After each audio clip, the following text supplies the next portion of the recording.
One is that the whole point of the Greenwood district in Tulsa, of Black Wall Street, is the people. So it's really about the human spirit. It's about the indomitable human spirit, ultimately. So it's not about the massacre. It's not even about Black Wall Street per se. It's about a set of remarkable people who had vision, who had fortitude, persistence, resilience, all the kinds of qualities that I hope that we want our kids and our families and our friends to possess. So humanizing them is not particularly difficult when the focus is on their humanity. That is the essence of the story. And the other thing is they're not anachronistic characters, because there's a through line between history and the present. And that, again, is one of the key points. And that is that the past is never in the past solely. The past is part of the present. And it's part of what we use to figure out what the future will hold. So we were left a great legacy by the Black Wall Street icons. And part of there are a number of ways you can look at the legacy. But one of the ways I see the legacy is it's the Black Wall Street mindset. It's that can-do spirit around economics and entrepreneurship. They were able to create stuff that's remarkable in the economic space of a segregated, rigidly racist Jim Crow city. And that's what Tulsa was at the time. But they were able to be successful anyway. And so if they were able to do that, and even though we do face the remnants of institutional, structural, systemic racism, there's no argument in my mind that it still exists, but it doesn't exist in the way it existed in 1900 or 1910 or 1920. Right. And we are no longer geographically constricted to particular spaces. We can operate in a multiplicity of spaces, and we can operate globally because of technology. And so if we have that Black Wall Street mindset, that psychology of success around economics and entrepreneurship, then the world is essentially ours. And so whatever obstacles we may face pale in comparison to what the originals face.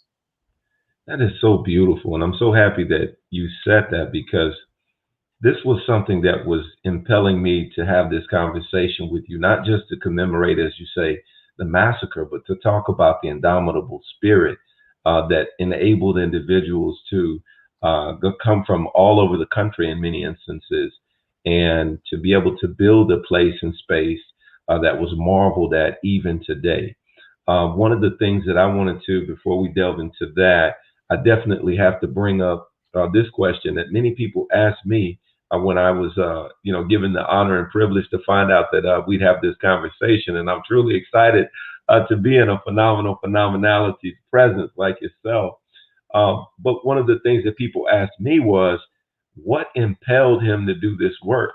I mean, you are a graduate of Harvard Law School, and you've done work in and around economics and sociology and things of that nature.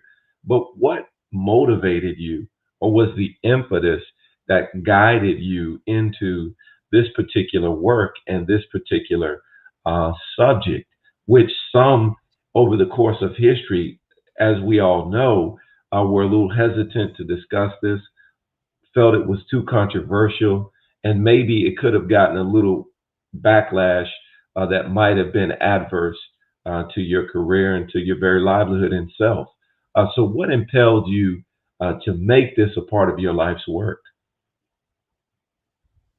In some ways, it's a series of historical accidents. When I grew up in Fort Smith, Arkansas, which is 100 miles southeast of here, didn't know much about Tulsa, certainly didn't know much about Tulsa's Black community. Went to law school, ended up deciding to work for a summer at a law firm in Tulsa. Ended up coming back to that law firm because I wanted to be in the region of my hometown. Ended up getting engaged in the community after I got here, the Black community, and was asked to write an editorial column, guest editorial column for the black newspaper, the Oklahoma Eagle. Was ultimately asked to write a series about the black community, the Greenwood District, Black Wall Street. Did that and became incredibly interested in the whole narrative. I'm mostly interested in the people, the human spirit, the indomitable human spirit we talked about.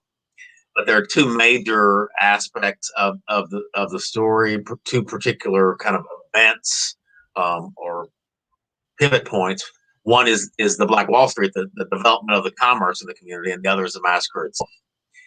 But the through line here is the human spirit that resulted in the creation of such a remarkable community, the sustaining and nurturing of such a remarkable community, and the resurrection of such a remarkable community after. So, had I not come to work for this law firm in Tulsa, the second year of law school, and had I not decided to come back to Tulsa, I don't know that I would be in this position having done this kind of work. But I think that's part of life. I mean, life kind of happens despite your plans, and you sort of go with where you're led. And that's been the case for me. What led you to begin to write about these very pivotal and transformative moments in not only African Americans' experience here in there in Oklahoma, but all around the world, particularly due to the brutality and the heinous barbarism that was invoked and experienced in 1921, and also how, as you mentioned, the indomitable spirit led those individuals to rebuild and to build back, and to be able to even today show not only the remnants of that indomitable spirit, but to carry the torch and to move it forward, which you showcase very well and extremely effectively in your work. So what was the impetus to kind of get you involved in this work and showcase this information, and also to share it all around the world? Oklahoma has fascinating history, and it really is fundamentally about the intersection of European Americans, African Americans, and Native Americans. There are lots of relationships between and among those three groups that really shape the history. So it's history that's rich and robust and undertold. The core learning element from the massacre itself is something that is universal. That's why I think the story resonates around the world, and that is it's the universal imperative that we recognize our shared humanity. What I mean by that is, if we were to accord each and every other person in the world dignity and the value and worth to which they are entitled as human beings, if we recognize their shared humanity, there wouldn't be things like the massacre or the Holocaust or slavery or January 6th, 2021. None of these things would happen if we were really intent on honoring the shared humanity of our fellow human beings. So the universal message really resonates. In fact, I have an interview on Monday with a journalist from China. How did I end up doing something with somebody from China? I think it is the universality of the message. Wow, that's amazing. The question I wanted to ask you initially is, Tulsa. Tulsa was considered, and I learned this from your work, the oil capital of the world, Magic City, and it was a beacon of light and hope. Can you kind of set up the foray or the ambiance, so to speak, of what Tulsa was like in 1920, and why it was such an epicenter of economic and wonderful success for not only African Americans, but I think there was an Indian population there as well, if I'm not mistaken, or something of that nature. Yeah, so oil was discovered in and around 1905, and so Tulsa became a hotspot I mean, some names that you might know: Gilcrease, Skelly, Getty. Mm. All those people were in and around Tulsa early on in the 20th century, and Tulsa was on its way to becoming the self-described oil capital of the world. And oil, the oil is often referred to as black gold, Mm. because those fossil fuels were really all the rage. We're talking the early part of the 20th century. Fossil fuels were everything. The Mm. auto industry was on an upward trajectory. Everybody was buying cars over time, and that continued throughout the 20th century. So the oil business was a big, big business. And so the city leaders in Tulsa wanted Tulsa to be a cosmopolitan city, and they wanted Tulsa they built grand mansions, skyscrapers. There's a Mid-Continent building downtown. It's one of the more ornate buildings on the interior that you'll see, with marble everywhere. It's just incredible. And so, unfortunately, the massacre in 1921 was a stain on this upwardly mobile city. And so the fathers wanted to minimize it. Mm. Keep in mind, also, you mentioned Native Americans. That's the black folks in Oklahoma generally were relatively wealthy, because a number of the black folks in Oklahoma were members of the 5 civilized tribes: the Cherokee, the Muskogee Creek, the Choctaw, the Chickasaw, and the Seminole. And so Mm. the five tribes, as you know, were forced out of the southeastern United States into Oklahoma in the 1830s and 1840s. Oklahoma was, at the time, Indian territory. It was a resettlement spot for these 5 tribes. All 5 of those tribes enslaved persons of African ancestry. So they had black folks enslaved among the tribes, also free black folks in the tribes as well. All 5 of the tribes fought on the side of the Confederacy officially during the Civil War. And after the Civil War, they executed treaties with the federal government whereby they agreed to adopt formerly enslaved persons as tribal members. That's really important, not just because these black folks were citizens of these particular tribes and not citizens of America, but it's important because in the late 1800s and the early 1900s, the federal government changed its policy toward Native Americans in Mm-hmm. these 5 tribes. And these tribes, who had traditionally, they looked at land as a communal ownership, and they would lease land to their members and so forth. Nobody owned land outright. The federal Mm. government divided up land among the individual Indians after taking a census, and there was individual ownership. And then there was a lot of chicanery, people marrying in to take their land and killing Indians and all this kind of stuff. But the allotment process resulting in a number of black people, these so-called freedmen, the members of the tribe, getting land. And Mm. think about it, land in 1898 or 1905, that's a big deal. That's an accession to wealth. So Mm. these black folks were relatively wealthy. We talk all the time about other black folk around the United States after the Civil War, discussions about 40 acres and a mule and that sort of thing. And the 40 acres was never materialized. Well, some members of the 5 tribes, these black members, in the allotment process in the late 1800s, early 1900s, some got 160 acres, depending on the tribes, and some got Mm. 40 acres. Mm. So these people were the people who helped sustain communities like the Greenwood District in Tulsa, and like in the black towns that dotted Oklahoma. Oklahoma had more than 50 all black towns throughout its history. So Wow. again, you have to understand the relations between black folks and indigenous folks and white folks and the ups and downs. There's evidence and documentation suggesting that white folks in Oklahoma, in the run-up to statehood, Oklahoma became a state in 1907, white folks were worried about Native Americans and African Americans joining forces and competing Mm. against white folks.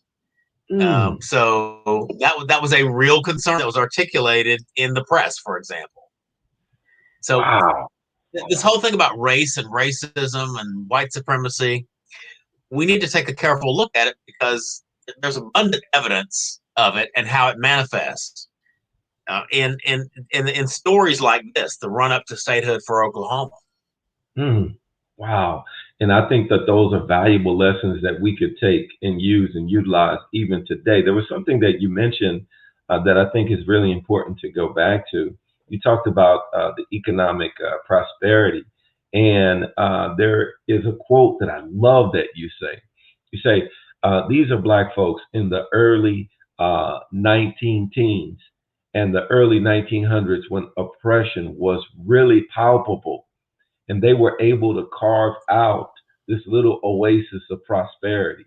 And you go on to say it's remarkable.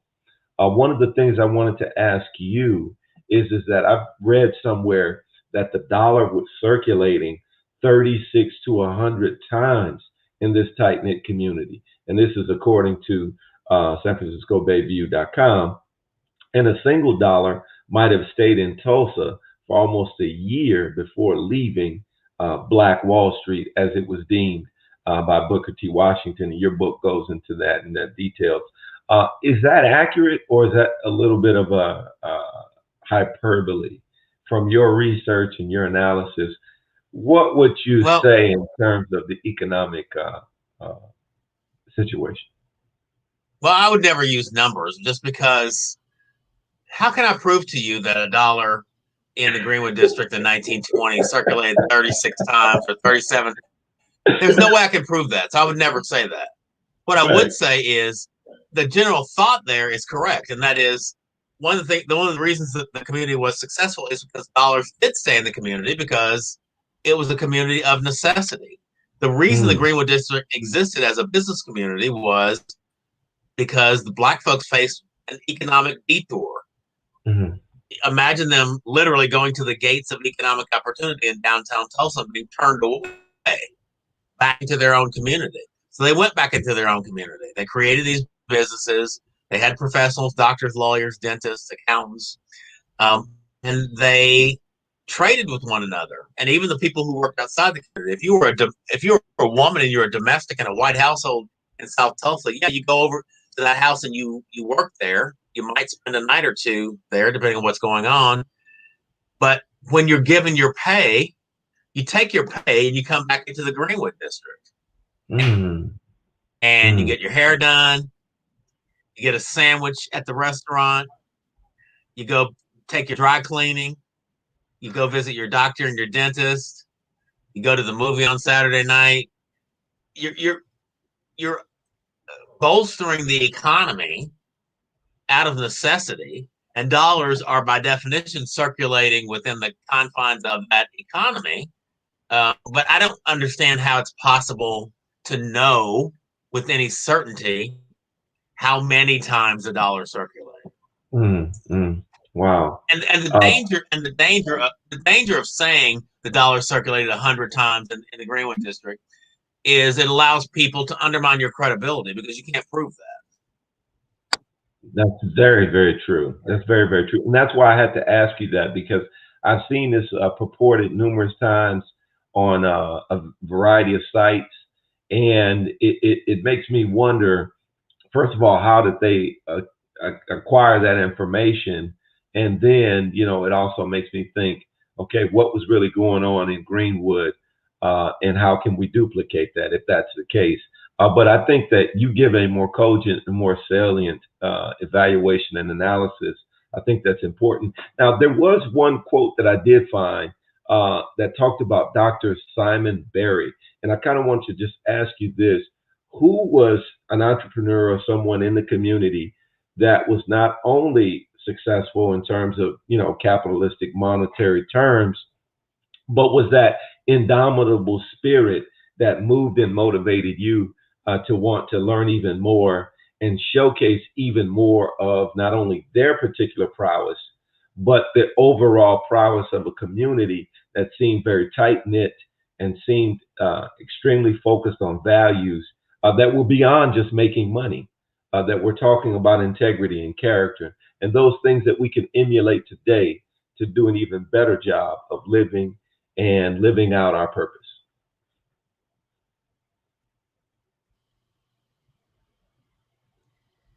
Yeah, if I'm looking for the real influence, I'd probably credit my father, and not any Mm. particular person I agree with necessarily, but my father, who was a real big history buff and taught school for a while and served in the military, and Was a um, part of the NAACP. ironically, yeah, and the other thing about my father, which I didn't even know until I became an adult, he actually lived in Tulsa 1 year and graduated from Booker T. Washington High School, the Black High School, in 1942. Wow. So, so he was here when E.W. Wood, famous principal, was principal of Booker T. Washington High School. And I've actually met and still know there's a lady living here who was in my dad's class in 1942. So she's in her 90s, and she's a remarkable woman in great physical shape, really keen mind and everything. And I actually found a class photo of the class of 1942, and I was talking to this woman whose first name is Jean, and I said, "Did you know that you went to high school with my dad?" And she said, "Oh, what was his name?" And I said, "His name was Frank Johnson." She didn't remember. I said, "You might remember him because he has big green eyes." And she said, "Oh, the boy with the green eyes." And that was my dad. And so she remembered him. Yeah, it's great. She remembered those green eyes, huh? You can't forget that. Yep. Yep. Wow. And that kind of leads me into the question I really want to ask you is that this community was was something special to so many people, and even we marvel at it today. In writing this book and talking about this new book that's getting ready to I guess knock our socks off and really enlighten us to some even more profound things. Um, can you talk about race relations? Can you talk about, because I've heard reports that the community would not cross the track, so to speak, would not engage in certain areas, that it was pretty segregated, and there was a sense of protecting your own and making sure that everyone was on their p's and q's due to the racism, due to the negative and the adverse opinions and attitudes that many carried, and of course the Ku Klux Klan and other discriminatory organizations that might have existed.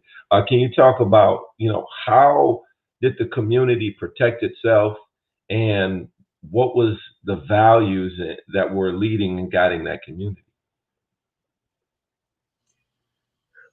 One of the interesting things about Tulsa, which is getting highlighted because of the centennial, is in so many ways, Tulsa was merely emblematic of race relations in the United States generally.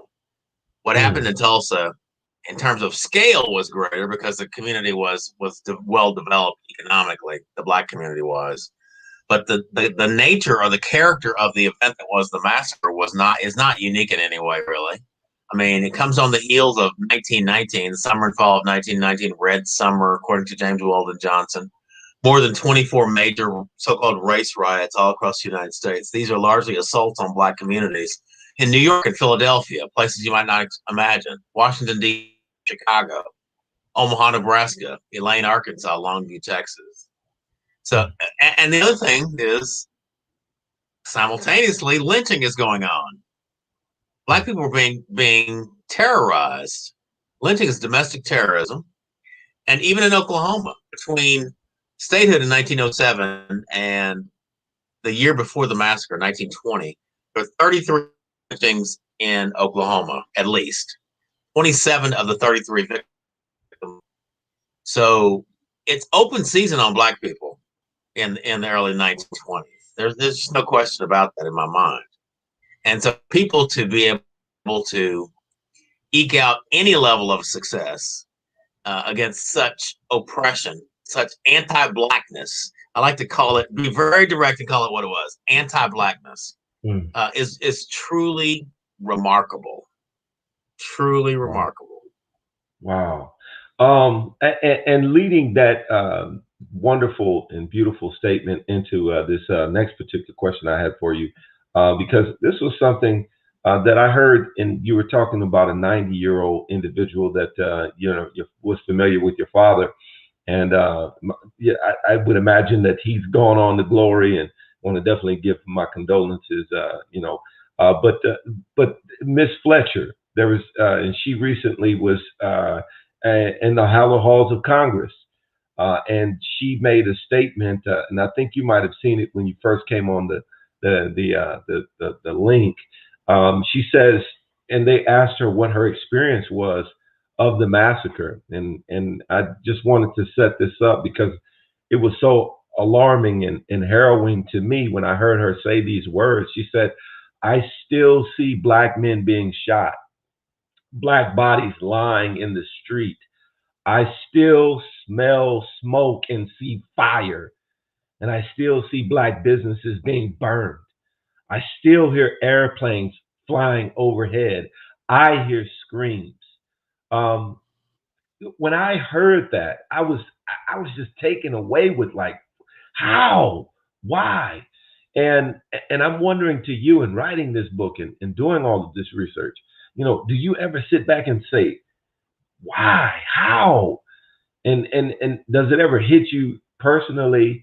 And I would imagine as a historian, you're able to kind of compartmentalize and handle it objectively. But just the barbarism and the brutality, does it ever hit you and make you say, how could this happen in America? I mean, I can answer that question in two ways. I mean, it's not that it's not heinous and barbaric and all the things you just said, but it doesn't surprise me because that's what America was at the time, and we have to face. That's what we have to face. Mm. And that's the way it was.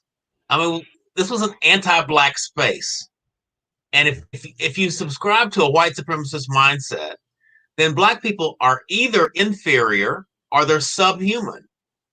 And so to terrorize them, to mutilate them, to maim them, to burn them at the stake, to hang them, to dismember them, to castrate them is not doing something to another co-equal, right? It just isn't in this white supremacist mindset. If you understand that, then you understand how some of the stuff could be carried out, how otherwise good Christian people could be the people who are perpetrating all this stuff, how people could be in Sunday school on one morning and at a Klan rally the next in white robes and a hood. That's the way it was, and Mm. we shouldn't sugarcoat that and pretend like Right, it wasn't that way. Uh, right. People were different, and I hope fundamentally different in many ways. Certainly with respect to issues of diversity, equity, and inclusion. And so, 20 years ago, there were more than 100 or so survivors who were living. A lot of these people back then, some of these people were 18, 19 years old when this happened. They had vivid memories, and that there was a commission created by the state that interviewed a local historian, Eddie Faye Gates, interviewed many of the survivors, all that she could identify, really. And those interviews are archived. And again, this was done 20 years ago. So there are many, many stories about very particular elements of the horrors that happened. And Mm. they certainly are moving, but they really aren't surprising, I don't think, in the context of what American history was for black folks back then. Thank you. I have to ask this question because it leads into how this event happened and how all of these things occurred and how it seems like a very ironic narrative or something that happens repetitively. Uh, a young white girl accuses a black man of assault or of something even worse. Because we saw this in New York City, in Central Park. A black man was just simply bird watching, and a white lady that we, identify or euphemize as Karen, accused him of doing something. So when you analyze Sally Page, I think that's her name. Sarah. Is there Yeah. Sarah? Thank you so much. Is there any rationale other than just, as you mentioned, anti-blackness, maybe wanting to take over some of those lands, maybe wanting to destroy Black Wall Street? Is there any credibility to her story? And I know she later on recanted it, but I mean, on face value of what was heard, because according to your book, and you do a great job of laying this out, even the Tulsa Tribune aired the story without even, any real formalized investigation. So can you explain to, those who might not be familiar with this, who might be too young to know, whatever the case may be, is there any credence to this narrative that she put out, and what was the response from Tulsa? Yeah, it's really ultimately it's not really about Sarah Page. I mean, her whatever she told the store clerk who called the police after the elevator incident got translated through the prism of the Tulsa Tribune, was the daily after the newspaper the next day. Mm-hmm. First of all, but beyond that, whatever happened on the elevator, the alleged assault, what the Tulsa Tribune morphed into an attempted rape in broad daylight in a public building in downtown Tulsa. That's the way they reported it. That didn't cause the massacre. A lot of other things caused the massacre. That was a match thrown on smoldering embers. The massacre was caused because there was jealousy in the white community over the relative success of the Black community. There was a desire of the white community to take the land on which the Black community sat because it was wanted by the railroads and other people for a railroad depot and other purposes. The national context was such that these so-called race riots were breaking out all over the country, as was lynching. The Klan had a great presence in Oklahoma and in Tulsa throughout the 1920s. And the Tulsa Tribune reported in such a way as to foment hostility in the white community. Those are the real causes. So Tulsa, think of Tulsa as a powder keg or a tinderbox. Something's going to happen. And so the reporting of a so-called assault in the Drexel building in downtown on Monday, May 30th, 1921, just happened to be conveniently cast as the catalyst for setting the community alight. Wow. Like most things, it's complicated. Right. It is. And that 16 hours of complicated, as I like to call it, barbarism, I've read where it was said that there were Blacks that wanted to come into Tulsa that were barred, or the trains were stopped, the roads, the inways were halted and blocked, and there were barricades put up, as well as there were whites that were deputized by the Tulsa police, and there was contrition, or I should say, complicity upon the part of the government of Tulsa. And I was going to lead into this, if I'm correct. Has there been contrition on the part of Tulsa to acknowledge how it was not only covertly, but overtly involved in this 16-hour of just madness, chaos, and confusion? Yeah, we know that local law enforcement deputized many of the people in the white mobs and help facilitate the break-ins of hardware stores and sporting goods stores for munitions and weapons and so forth. We know that the mob prevented the fire department from doing its job. So we know there's some level of complicity on the part of at least the city by way of its agents, these law enforcement people who directed and deputized some people in the mob. The Tulsa World has said on a number of occasions in apologies that the legal system that should have protected the city's African American community totally failed. The Tulsa World has said that. It issued in a sort of an apology back in, I think it was like 2008 is the one I have. It just issued the other day another really lengthy apology to the community for what happened. And the mayor just issued an apology. Our two former female mayors had already issued apologies, and the city council authorized basically a resolution of apology yesterday, and agreed that they wanted to look into the issue of reparations, because reparations had been recommended in various forms by the commission that met and issued the final report in 2001. Wow. And leading into reparations, that's one of the last questions I was going to ask you, is that you have been very boisterous and robust in saying that there is a need for reparations. And I think, if I'm not mistaken, you call it an apology, or excuse me, an acknowledgement, an apology, and atonement. What does that look like in 2021? What does that look like in the 21st century? Seeing those things invoked and manifesting, courtesy of this Tulsa massacre. The 1921 Tulsa Race Massacre Centennial Commission has been working on a number of different fronts. A lot of our work has been on acknowledgement. So changing curriculum so that kids in successive generations know about this history because it's incorporated in the regular curriculum.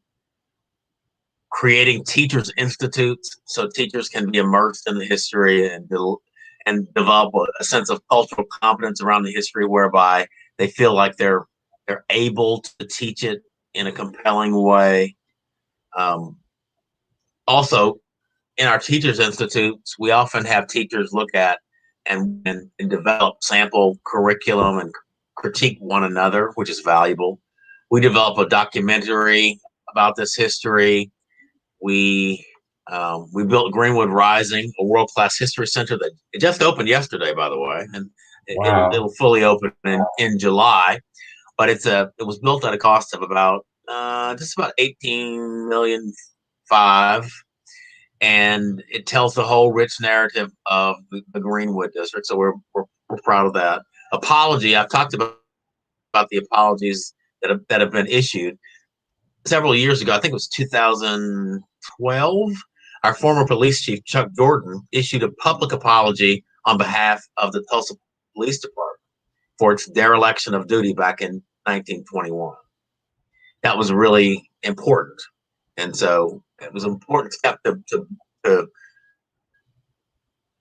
I think, allowing Black folks to open up and become open to the possibility of establishing lines of trust with the police department. That had been a long-standing fissure in relations between police and the Black community.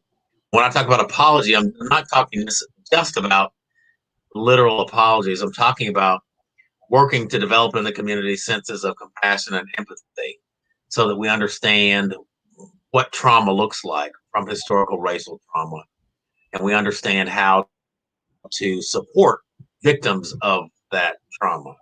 And then so it's an acknowledgement, apology, and atonement. And atonement means, in the way that I atonement, it is synonymous with reparations. The broad concept of reparations means to make amends or to repair damage. But when we think about reparations, then what is it that we need to do to repair the damage from the past?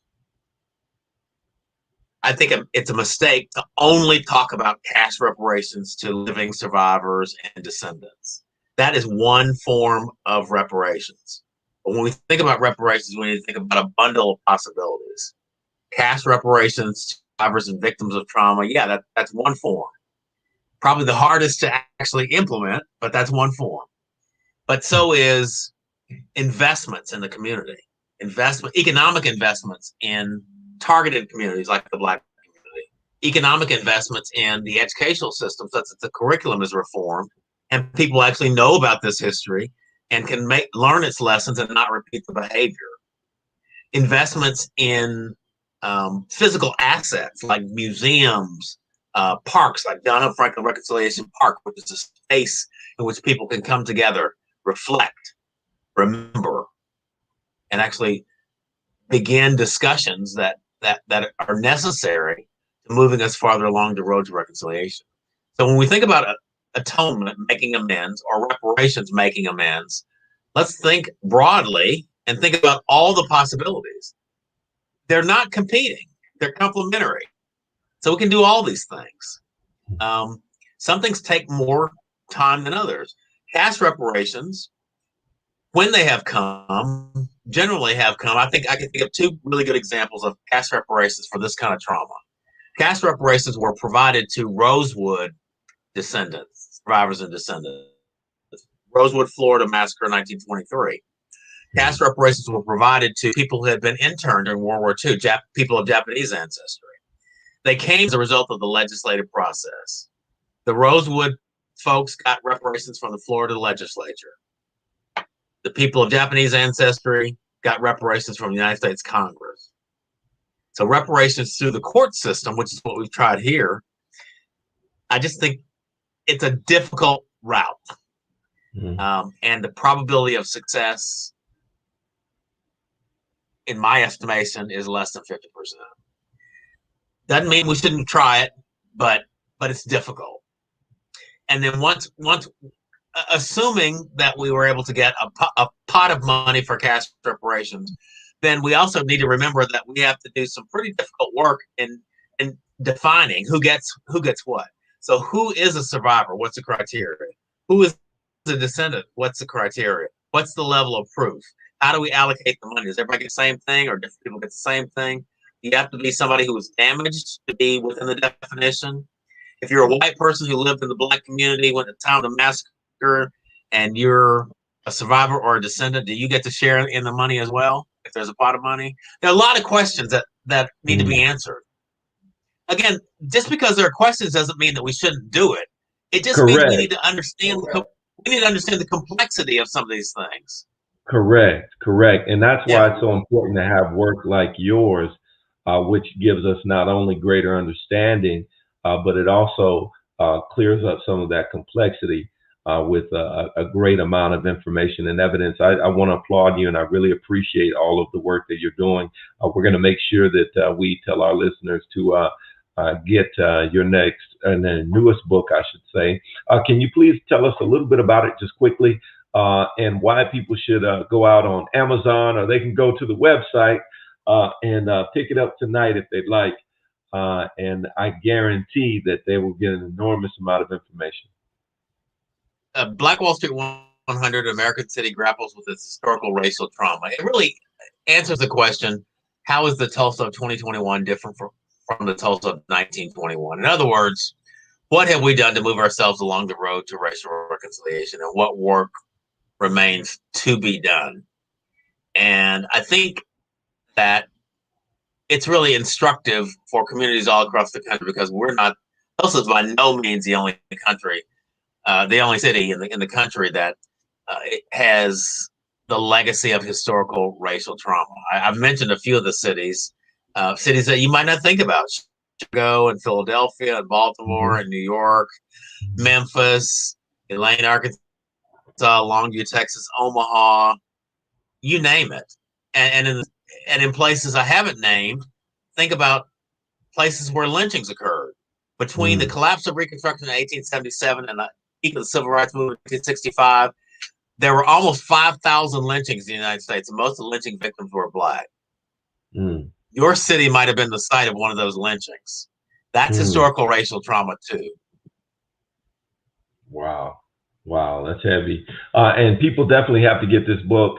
I did want to ask this question before we go, but I know we got to go. Critical race theory. That's big in the news. Big conversation piece.